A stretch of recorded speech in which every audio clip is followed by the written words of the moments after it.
Let me talk a little bit about the understanding that traditional Islam has had, and here we are talking not about a kind of newfangled Islam that trusts our own fallible, time-bound prejudices to interpret the Quran and the Hadith, but that is based on the accumulated wisdom and reflection and discussion over centuries of thousands of transformed souls.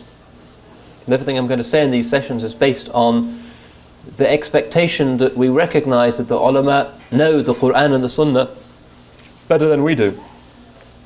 Another sign of the dispersal and confusion of the modern Muslim mentality and our initiation into the logic of multiplicity is that we are now trusting ourselves, and we say Quran and Sunnah, Quran and Sunnah, neglecting the fact that the Quran and the Sunnah always has an interpreter, and that interpreter can either be ourselves or it can be the consensus of thousands upon thousands of great transformed souls, people who know the Quran and the Sunnah outwardly and inwardly better than we ever will.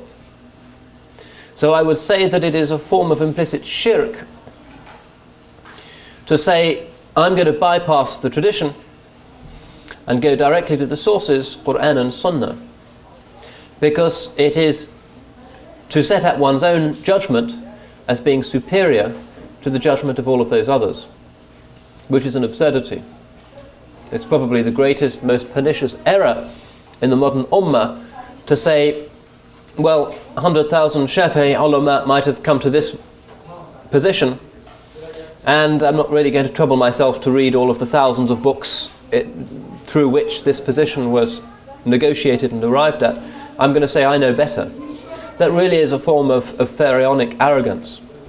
This is not a minor error, a minor slip in our understanding of how Islamic education should take place. It's a very fundamental error. It's a Protestant error, if you like.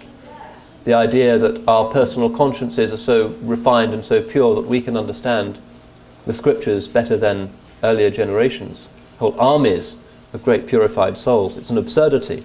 It's a form of arrogance. It's also a form of backbiting to say that the ulama simply got it wrong and that we're going to get it right. This is probably the greatest act of collective backbiting in the history of the ummah.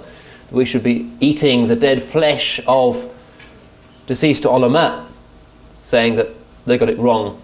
They were people of taqleed, they were Ash'aris, they were Hanafis, they were whatever, and we can get it right. That's backbiting.